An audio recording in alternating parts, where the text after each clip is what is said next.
Olá! Neste vídeo você vai ver vários exemplos de conversão à forma canônica de EDPs de segunda ordem lineares, hiperbólicas, elípticas e parabólicas.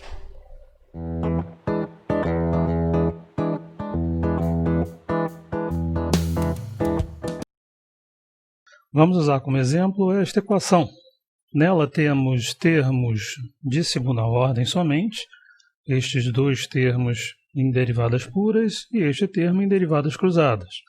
Podemos definir A como sendo igual a 1, B como sendo igual a menos 4, C como sendo igual a 3. O discriminante D é B2 menos 4AC, que vale 4. O discriminante é maior do que zero, portanto temos uma equação hiperbólica. Com isso, podemos gerar estas EDOs. Substituindo os valores de B, D e A, obtemos isso aqui, e daqui, na verdade, temos duas possibilidades. Esta daqui e esta outra. Vamos examinar a primeira possibilidade. Derivada de y em relação a x igual a menos 1. É uma equação de variáveis separáveis, que na forma diferencial assume esta forma. Integrando, então, obtemos isso aqui, e vamos usar α como constante arbitrária dessa expressão. Efetuando a integral, obtemos esta expressão, que podemos resolver para α. Portanto, o nosso α equivale a x mais y. Olhando agora para outra possibilidade para a EDO, separando as variáveis, obtemos isso aqui. Integrando, obtemos esta expressão. Nesta expressão, você usa β como constante arbitrária. Ela resulta nesta expressão, que resolvida para β, fornece essa transformação. Temos aí, portanto, α e β em termos das variáveis antigas, x e y.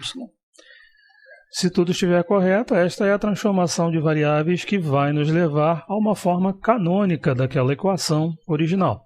Vamos verificar isso a seguir. Vou deixar aqui do lado a transformação α e β em termos de x e y.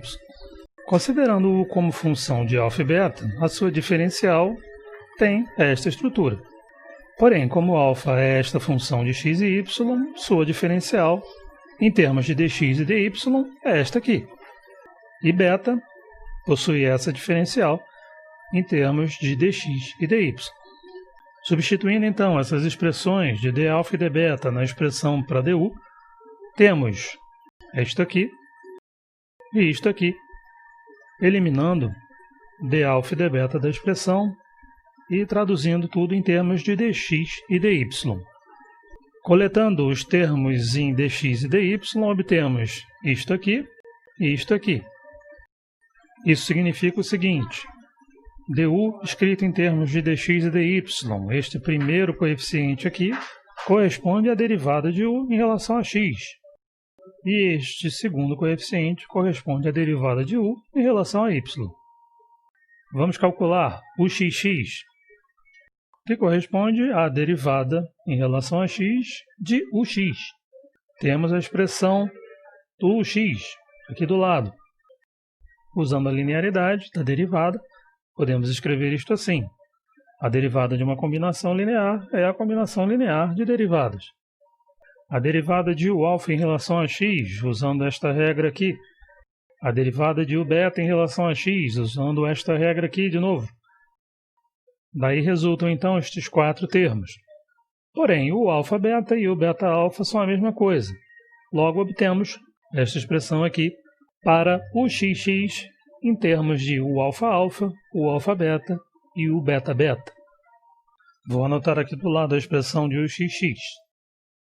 Vamos a seguir calcular o xy, que pode ser escrito assim: a derivada de u em relação a x, derivada em relação a y. Temos a expressão de ux, vamos usar ela aqui. E em seguida, usando a linearidade da derivada, podemos escrever isso aqui. Usando a regra de derivação para y, podemos escrever a derivada de uα desta forma e a derivada de uβ desta forma. Obtemos, portanto, esta expressão, mas novamente o αβ é igual a u βα. Portanto, obtemos este resultado. O xy expresso em termos de u αα, u αβ e u ββ. Vou anotar a expressão de uxy aqui ao lado.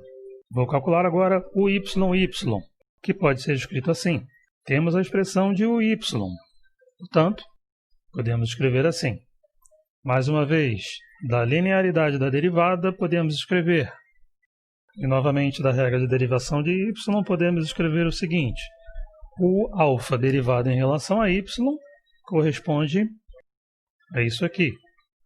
O beta derivado em relação a y, a isso aqui. Isto resulta, portanto, nesta expressão. Novamente, o alfa beta e o beta alfa são a mesma coisa. Logo, podemos escrever isto aqui. Esta é a expressão, então, do y em termos de u alfa alfa, u alfa beta e u beta beta. Temos, então, todas as informações de que precisamos. O xx, o xy e o yy em termos de u alfa alfa, u alfa beta e u beta beta. Vamos levar agora essas informações na nossa equação diferencial parcial.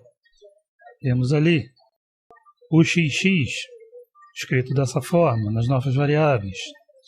Menos 4 uxy, 3 uy, igual a 0.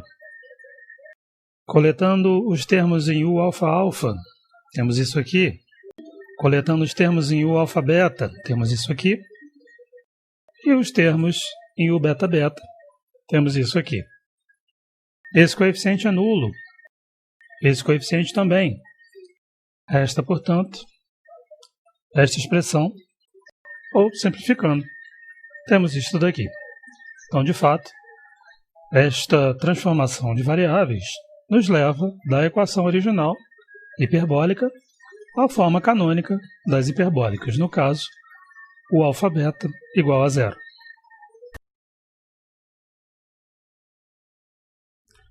Considere agora este exemplo. Essa equação agora possui os termos de segunda ordem, tanto em derivadas puras quanto em derivada cruzada, e também um termo de primeira ordem. Em relação aos termos de segunda ordem, temos A igual a 1, B igual a 2 e C igual a 1. O discriminante, B2 menos 4AC, vale 0. Trata-se, portanto, de uma equação parabólica. Podemos pensar do mesmo jeito que no caso hiperbólico, com EDOs desta forma. Porém, D igual a 0, ou seja, na verdade, não temos duas opções, mas somente uma opção, B sobre 2A. E no caso, é igual a 1. Separando as variáveis, obtemos esta expressão e integrando, obtemos isso aqui. Vou chamar de alfa a constante arbitrária dessa expressão. Isso nos leva a essa expressão. E isolando o alfa, obtemos isso aqui. O beta é arbitrário, desde que a transformação seja inversível. Podemos escolher, por exemplo, beta igual a x. Vamos agora então verificar que realmente essa transformação de variáveis nos leva a uma equação parabólica na forma canônica. Começando com a expressão do du, considerado como uma função de alfa e beta. A de sua diferencial tem essa estrutura. Porém, o d-alfa, sendo função de x e y desta forma, a sua diferencial desta forma. E o d-beta, por sua vez, é desta forma. Utilizando, então, a expressão dessas diferenciais na expressão do du, obtemos esta expressão. E a seguir, coletando os termos em dx e dy, obtemos esta expressão. Porém, u visto como função de x e y, a sua diferencial deve ter esta forma. Logo, podemos identificar o x como o beta menos o alfa e o y como o alfa, através da identificação destes coeficientes. Com estas regras para a transformação das derivadas de primeira ordem, vamos então às derivadas de segunda ordem. Começando por u xx, ela equivale a derivada em relação a x de u de x. Temos a expressão de u de x. Utilizando a linearidade da derivada, obtemos esta expressão. O primeiro termo, o beta de x, utilizando a regra de transformação da derivada em relação a x. A derivada de u beta pode ser escrita assim. Por sua vez, a derivada de u alfa em relação a x pode ser escrita assim. Esta expressão equivale a esta expressão. Porém, o alfa beta é igual a u beta alfa. Portanto, ela pode ser reescrita como esta expressão. Vamos agora a uxy. Ela pode ser escrita como a derivada em relação a y de ux. Temos a expressão de ux. E agora usamos a linearidade. A regra de transformação da derivada em relação a y podemos escrever, que nos leva a esta expressão. E por último, vamos ao cálculo do uy, que corresponde à derivada de uy em relação a y. Temos a expressão de uy e temos a regra de transformação da derivada em relação a y. Corresponde a isto aqui, que é simplesmente isso aqui. Vamos então agora juntar essas informações sobre como as derivadas se transformam. Temos ali na equação o termo uxx, que equivale a isto aqui. Próximo termo, 2 vezes uxy, que equivale a isso aqui. O termo seguinte, uyy, equivalente a este aqui. E do outro lado da equação, o x, que equivale a isto aqui. Coletando os termos em u beta beta, u alfa beta e u alfa alfa, e o lado direito da equação permanece nessa forma. No entanto, este coeficiente é nulo, este coeficiente também é nulo. Sobra, portanto, esta expressão. Temos aí, então, a equação parabólica na sua forma canônica. Vamos a este exemplo. Nesta equação temos termos de segunda ordem e também temos termos de primeira ordem. Identificamos nela os seguintes coeficientes: a igual a 1, b igual a 4 e c igual a 5. O discriminante b2 menos 4ac é igual a menos 4. O discriminante, portanto, é negativo. Temos aí uma equação elíptica. Nossas EDOs, então, para a identificação das novas variáveis seriam da forma que, no nosso caso, fornece isso aqui.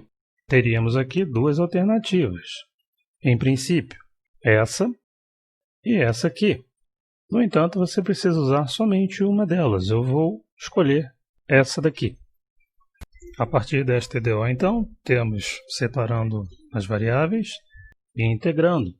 Vou usar uma constante arbitrária complexa, da forma alfa mais i beta. Isolando alfa mais i beta, obtemos: compare a seguir parte real com parte real e parte imaginária com parte imaginária. Obtemos então as seguintes expressões para alfa e beta. Alfa é a parte real e beta a parte imaginária. Temos aí a nossa transformação de variáveis. Veja o que aconteceria se tivéssemos optado pela outra equação, a conjugada complexa daquela que escolhemos. A troca de sinais está aí indicada em verde. A única diferença seria no sinal da variável beta, mas isto não vai fazer a menor diferença para o resultado final. Então nós podemos considerar com segurança somente uma das equações e desprezar a conjugada complexa. Uma observação que eu acho que cabe aqui é a seguinte: essas novas variáveis alfa e beta, elas não são univocamente determinadas, ou seja, não existe uma única transformação que sirva para levar a nossa equação à sua forma canônica. Isso porque não existe uma única forma de se inserir a constante arbitrária na solução da equação diferencial.